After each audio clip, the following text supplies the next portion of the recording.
rendez sur les lieux à l'adresse indiquée. Bien reçu pour le PCO.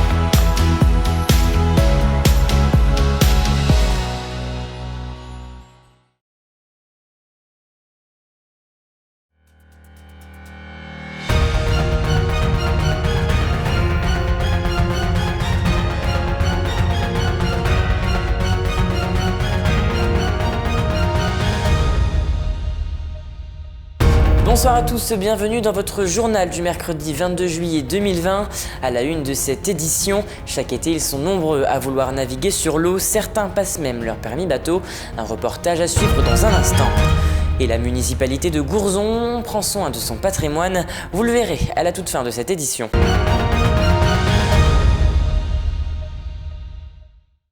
Depuis mardi, Nicolas Lacroix, président du conseil départemental de Haute-Marne, sillonne le département à pied en empruntant les berges du canal. Son but est de rencontrer un maximum de Haut-Marnais. Il est parti de la commune de Cuzé, située à une trentaine de kilomètres de Langres, avec comme destination la Tour-Micot de Saint-Dizier. Une arrivée prévue le vendredi 24 juillet et un parcours qui représente plus de 160 km. Aujourd'hui, il était à mi-chemin. En effet, il a effectué sa deuxième étape qui reliait Roland-Pont à Bologne. Une occasion pour nous de faire un point avec lui.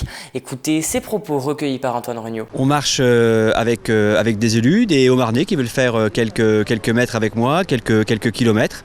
On rencontre tout simplement des touristes aussi qui connaissent le parcours, qui l'ont entendu et puis qui viennent à ma rencontre pour me parler de leur avis sur le développement de ces pistes au bord du canal. Et puis on a rencontré aussi des professionnels qui veulent développer le vélo, qui ont des projets et avec qui on a pris des contacts et qu'on va revoir bien sûr dans les jours prochains. Il y a un enjeu de tourisme de proximité, il y a un enjeu voie verte, ruralité, toutes ces questions environnementales. Donc ça fait partie de ces atouts qu'on souhaite développer dans le département. Donc un vrai message pour le développement du canal, pour le développement du tourisme dit de proximité et dit proche de la nature, un message environnemental également, et puis l'occasion vraiment de renouveler nos différents partenariats entre les communes et puis Voies navigables de France. Demain, il entamera sa troisième étape avec comme destination la ville de Joinville, une occasion pour le collectif contre Unitec d'aller à sa rencontre pour échanger sur le projet de cette laverie. Toute autre chose, à présent, je vous le disais en titre, durant l'été, de nombreuses personnes se décident à passer leur permis bateau pour pouvoir naviguer librement sur l'eau. Savez-vous qu'il est possible de le passer tout près de chez vous ? En effet, au lac du Der, une bateau-école propose ce service. Plus d'explications dans ce reportage réalisé avec Lisa Lamorlette. Durant l'été, de nombreux bateaux naviguent sur le lac du Der. Certains sont à destination des touristes, comme les bateaux sans permis, mais pour pouvoir utiliser les jet-skis ou des plus grands bateaux, il faut impérativement avoir le permis. Pour Chloé, habitante de Saint-Dizier, son challenge de l'été était d'obtenir son permis bateau avant de partir en vacances. Déjà, j'habite à côté du lac du Der. Donc le jour où je pourrai avoir mon bateau, c'est hyper pratique. Cette année, je reste pas qu'au lac du Der, je pars aussi en vacances et ça permet de louer des bateaux, de faire des balades et ça rend la chose un peu plus intéressante. Cela fait 20 ans que Christophe Roger enseigne sur le lac d'Orient et le lac du Der et même sur Reims. Avant de naviguer, il équipe les candidats et donne les dernières instructions et c'est parti, direction le lac. Le permis bateau il est obligatoire dès lors que le moteur dépasse 6 chevaux. Par contre, n'importe qui peut le passer sans aucun problème. En plus de la pratique, une journée de théorie en salle est obligatoire avant de passer le code maritime. Il y a beaucoup de choses à retenir, beaucoup de feux, de marques, donc les bouées. Donc il y a pas mal de choses. Durant près de 4 heures, les candidats vont naviguer sur le lac et réaliser quelques manœuvres comme stationner sur une bouée.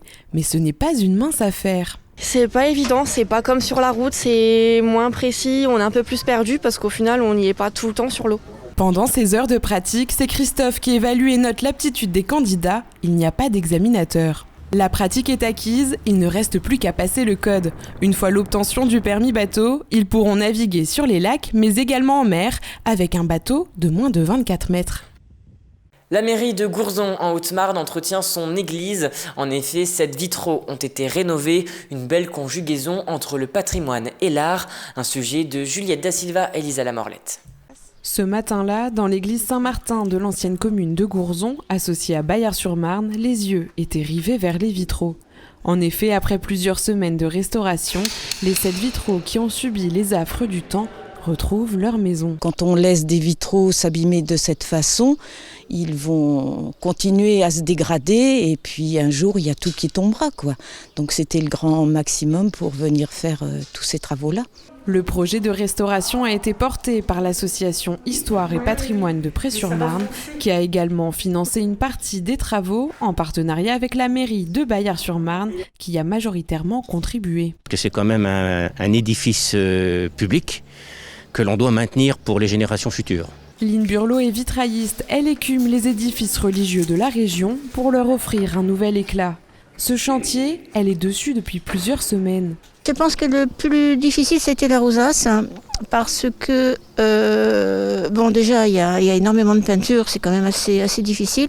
Il fallait retrouver les couleurs, et ça, retrouver les couleurs en vitrail, c'est très dur, parce que souvent, on n'a pas les mêmes verres. La touche finale, c'était ce vitrail à l'effigie de Sainte Léonie. Après un passage dans son atelier où les verres ont été remis, puis peints dans un réseau de plomb neuf aux dimensions d'origine, du haut de son échafaudage, Lynn Burlot le repose soigneusement. Quand je repose un vitrail, je le repose de la façon dont il aime être posé, parce que il y en a qui ils ont vécu, donc ils ont une certaine courbure, ils ont une certaine forme, et donc quand je pose un vitrail, je le laisse se placer, et après je le fixe. En principe, ça peut durer 15, s'il n'est pas cassé, ça peut durer 15-20 ans.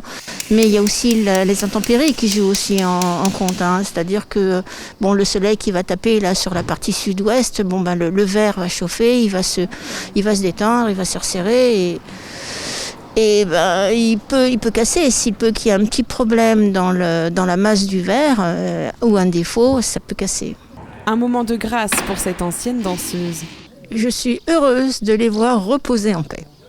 Voilà, c'est ça. Tout beau. Et quand on rentre, tout le monde est content parce que on revoit le vitrail tel qu'il a été conçu. Et ça, c'est magnifique. À Gourzon, l'église a retrouvé sa splendeur, une mission réussie pour la municipalité, les bénévoles, mais aussi pour Lynn qui s'en va déjà vers un autre chantier du côté de Montier-en-Der. Et c'est déjà la fin de cette édition, merci de l'avoir suivi. Dans un instant, la météo de demain avec du soleil au rendez-vous. Et n'oubliez pas, l'information continue sur puissancetélévision.fr. Toute l'actualité qui vous concerne, à voir ou à revoir, dès maintenant sur puissancetélévision.fr et sur notre application mobile. Pour vos portails et garde-corps, faites le choix de Finalu Clos 2000. Votre spécialiste depuis plus de 25 ans, zone artisanale de la tannerie à Ancerville. Contactez-nous pour vos études et rénovations 03 29 75 22 25 ou sur clos2000.fr. Ouvert du lundi au vendredi et le samedi sur rendez-vous.